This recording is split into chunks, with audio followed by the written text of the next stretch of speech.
Aloha, I'm Sabrina with Begin Being, and I'm very excited about this video. This is actually part 2 of this video series in how to unfigure your life and your relationships. And if you were watching this one first, please look in the description below, click the link to the first video, because it's actually important that you watch them in order. Now, if you're here for video number 2, let's jump right in. Really quick review. Last video, we were talking about attachment styles, we're talking about processing styles, and how it's important to understand yourself and your partners in business, in love, in anything, in friendship. It's important to understand other people's styles. Now, what we're going to be doing within this video is expanding upon that and why things get so confusing and why you can't only look at attachment styles, why you can't only look at processing styles, because that's where things go wrong. Because people look at one only and they're like, wait, yes, my partner or myself, I'm exhibiting some of these behaviors, but not all of them. Well, why not? Because it's more complicated than just this, or even just this. So today we're going to get into more things to pay attention to really delve deep into the human psyche. Let's go. So this video is not going to be nearly as long as the other video because I spent a lot of time in the other video talking about why we're discussing this information. So this is really just getting into the other things that we need to pay attention to besides attachment styles and processing styles. And the other one is learning styles. So this was originally research done on how people learn. However, what you're actually finding, or what we're finding, is that it extends to a lot more than just learning. So a lot of you have heard of this visual, auditory, kinesthetic, different ways people learn. So people will say like, oh, I'm more of a visual learner. I need to see things. What? This is up here. It's all for you. Some people are more auditory. They can just simply not even watch the video. They can just listen to it. So they can be driving and they're not watching the video. They're just listening to the video. Other people, they're more kinesthetic. So they more have to like do things, or, sometimes they have to like, when they're learning, they have to actually do something, or they have to walk, or different things to be able to connect. Now, after that, again, from the first video, you realize that I'm not a huge fan of labels. So with that, and I'm also not a fan of constricting people into small categories, because can you be visual plus auditory? Absolutely. Now, after that, they did also discover what some people will call auditory digital, which is kind of a combination of all of them. And another one that is discovered is read write. So some people, they actually need text. Now, if you think about this from an evolutionary perspective, a lot of this makes sense. So evolutionary people were probably pretty kinesthetic. We didn't have language originally. There was no written words or anything like that. So in the beginning, people might have been, if you think of like even before, if you believe in evolution, even if you think of like before humans, there were amoebas just bumping into each other. All they had was kinesthetic. They didn't have ears. They didn't have eyes. So all they had was this. And then after that, auditory, like I said, you didn't have written word, or you didn't have charts to put, slideshows on or anything like that. And so verbally was how everything was passed down. So information was always passed down through story, through singing, through chanting. So a lot of it was very auditory. And then visual, then you did start getting more things that people started writing petroglyphs, and not really language exactly, like written language, but they would make drawings. So they would tell stories by drawing a little stick figure and a bow and arrow, or whatever animal they were hunting. And then came along writing. So then society moved to more of a writing style. So now some people, they do really well when they're reading versus when they're, seeing charts, or hearing, or doing. So these are the different listening styles. However, like I said, it's a lot more than just listening. Or it's a lot more than just learning. So yes, people do sometimes need one of these more than the others. A lot of people actually need all of them. You can learn in any way. Now, the thing is though, is you can also add thinking here. You can add speaking here, and you can also add feeling. So some people, they learn more visually, but they might actually think auditorily. Some people, when they speak, they hear things. Some people, when they speak, they actually see the words they hear. Some people, when they think, they're reading words in their mind. They're like, when they're thinking, they actually view words going on in their mind. Some people, when they're feeling, they can be maybe more kinesthetic, to where, like, if they're experiencing something, maybe they're experiencing an emotion, they might feel happiness, like warmth. If they're experiencing an emotion, they might have a visualization of, like, their favorite place might pop into their mind. If they're, thinking about having an emotion of happiness, they might, like, hear a certain sound that is playing, or they might see the word love, like, scrolling across the screen in their head. So when you're talking about these different styles, it can actually apply to all of these different categories. Now, when you're talking about learning styles or thinking styles, so if your partner is more auditory, now let me do it a different way. If your partner is more visual, but you are auditory, and so you're having a conversation and you're just like blah blah blah blah blah blah blah blah, and they're like, oh, hold on, slow down, like, you're saying a lot of words, but I'm not visualizing enough. So for them, you might need to get a chart out. So last video, we're talking about Jeff. He tends to be more visual. I can speak, and I can speak and I can listen. So for me, in learning, I'm not auditory at all. Like, auditory is probably my weakest one in learning. But when speaking, or I'm going to put listening up here too, because that's important. So in speaking and listening in a conversation, I can go auditory. That's fine for me. So when I'm in a conversation, I can speak and speak and speak, and I don't have a problem also if someone else, like, as an example, Jeff will talk and talk and talk and talk and talk and talk and tell another story on top of a story. I have no problem following him because I can do that. If I do that, he's so visual in his listening that I lose him. So in the beginning of our relationship, because he was so auditory in his speaking, I'm like, oh, cool, he can handle me speaking too. He can't.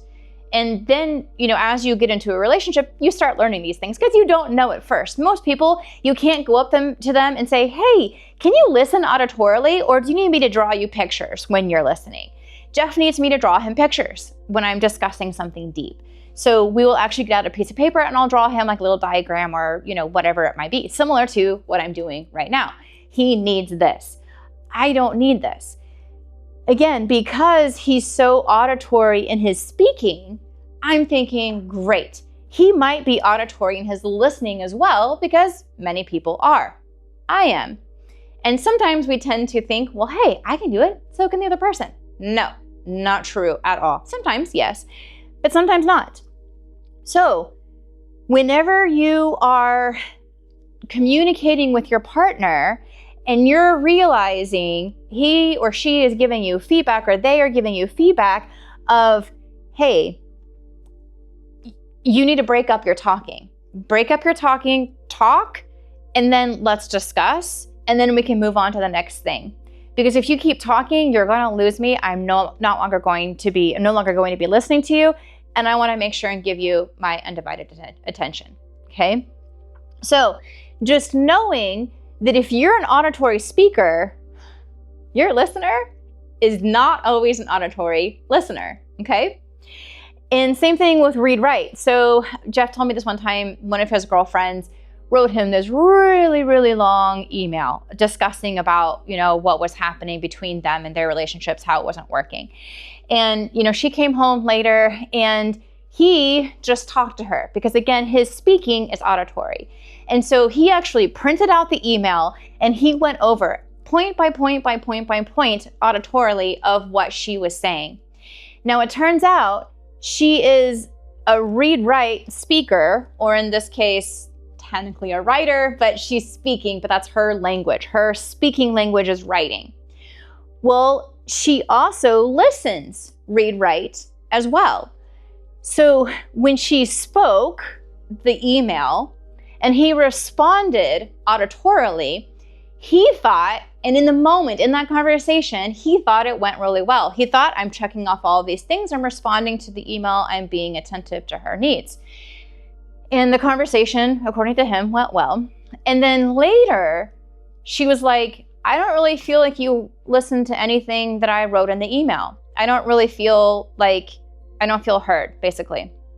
Well, the reason why is because when he responded to her speaking, he responded auditorily. What she was wanting is for him to speak through an email. She was wanting him to respond the same way because she's also a read-write listener. So that's how she listens.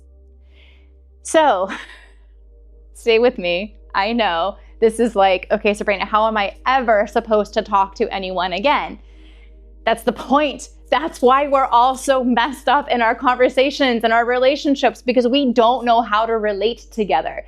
Now, part of the point in making all of these videos is actually all about relating. So I'm coming up with a whole new thing that I'm announcing right now, which is RQ.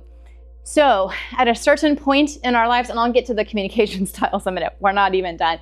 So at a certain point in our history, we as humans developed a thing called IQ, intelligence quotient, monitoring, analyzing people's intellect, their intellectual abilities. Then after a while, we're like, well, wait, there's more out there than just IQ. There's EQ. There's emotional quotient. How intelligent are you with your emotions? How intelligent are you at expressing your emotions or keeping your emotions in for a specific purpose at a specific time versus just having a burst of emotion or, something that affects you instead of just like being super mad and angry and yelling at your boss. Ooh, maybe you shouldn't do that, right? So being able to control your own emotions and express them in appropriate manners. And then also how to relate to and how to know other people's emotions and how to be accepting and understanding of other people's emotions. It's whether you have a high emotional EQ or high emotional intelligence or perhaps a lower emotional intelligence. Again, neither one of them is bad, neither one of them is wrong, because anyone, if you didn't grow up in an environment that validates expressions, you might have a low EQ, and that's okay. It doesn't make you a bad person, it doesn't make you defective, it doesn't make you wrong or right or anything. It just means you might have grown up in an environment where your parents told you, don't be a crybaby. So then you didn't learn that it's okay to express if you're sad, right? We can learn all of this. Now, one of the things that I'm noticing is that people have a high relational intelligence or lower relational intelligence. And that's not just romantic. It's not just your romantic partners. It's also your business partners. It's also your friends. It's your family. Some people are able to relate to others in a more healthy way, whereas other people, they're not looking at all of this stuff. They're not looking inside themselves, and they're putting things out onto other people, or they just simply don't know. So I'll be discussing more about that information in upcoming videos. However, I'm announcing it now, RQ. It's what we're all about on this channel at the moment. So let's continue with this with communication styles. So communication styles, you have someone who is a literal listener or speaker or an inferential listener or speaker. Now, I'm not going to go into this one as much, and that's also why this video is going to be shorter, because I've already made a video very clearly discussing this one. I'll put in a link in the description below. So if you want to know more about the literal and inferential listening and speaking styles, please go see that other video. Now, putting more of this together, one of the things that I did discuss in the other video is you can have your literal listener and or speaker or inferential, and you can combine that with the internal and external processing styles. So as an example, someone who is an inferential listener, but they're also an internal processor, might appear to be a literal listener. And here's the reason why. If you're an inferential listener, you pick up on, and I'll give you an example I used in the video. If someone says, "I'm thirsty," that's an inferential speaker. What an inferential speaker is actually saying is, "Please get me a glass of water." Or, "Hey, I left my water bottle over there. Will you go get it?" Or, "Hey, do you have any water?" Like if you're visiting someone else's house, if you say something like, "Oh man, I'm really thirsty," what they're actually saying is, "May I please get a drink of water, or will you get me a drink of water?" A literal listener will sometimes think, "Oh yeah, I'm thirsty too." But they won't recognize the person actually wants you to do something about it. And then I'm talking about a high literal listener. So if you inferentially say, and actually I'll use another example because this happened to me and one of my old bosses. So we were sitting down, and I teach live personal events and personal growth and development events. And so we were teaching, and we were sitting at the back table, and he had just gotten off stage and someone else was on stage, and I was about to go on stage. So I'm just looking over my notes really quick, and we're both sitting there, and he's like, "I really like coffee."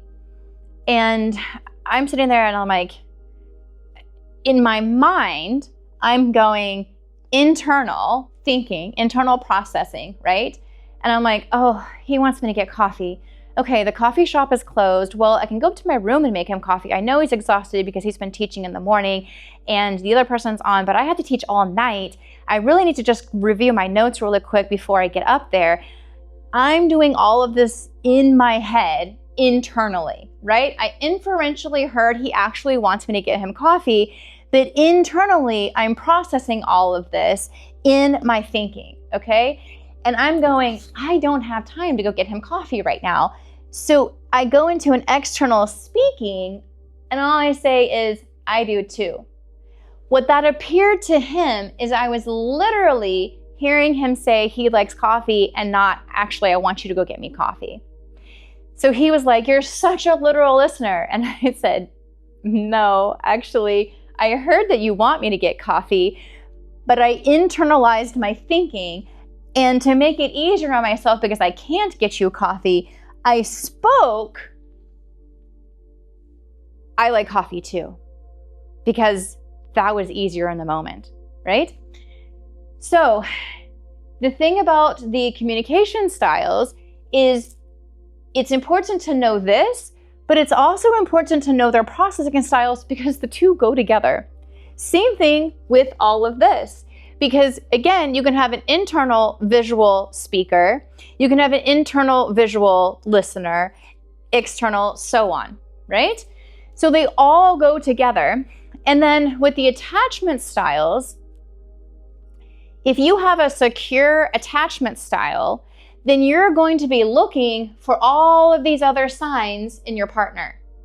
If you have an anxious attachment style, then you're going to be looking for, what are they really thinking? What are they really speaking? How are they actually communicating to me? How are they processing? How are they learning me? How are they processing what I'm saying? Are they even processing my feelings? If you have an avoidant attachment style, they might not be paying attention to any of this at all because they're like, "I can't handle it. It's too much for me. I can't do it." All right. I told you, I promised you that this video was going to be shorter. So what does all of this mean?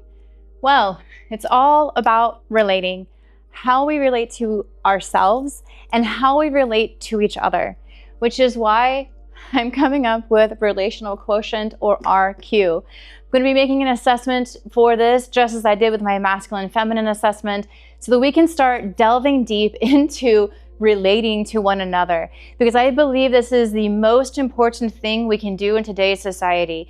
So I'll be talking more about this in other videos. Again, I want to keep this one short, but look for more information on RQ so that we can actually study this, so we can be able to talk to each other, speak to each other in healthy, positive, engaging ways that aren't making each other feel miserable and horrible. And so if we do break up because, hey, it's just not a match, then okay, but do it with maturity.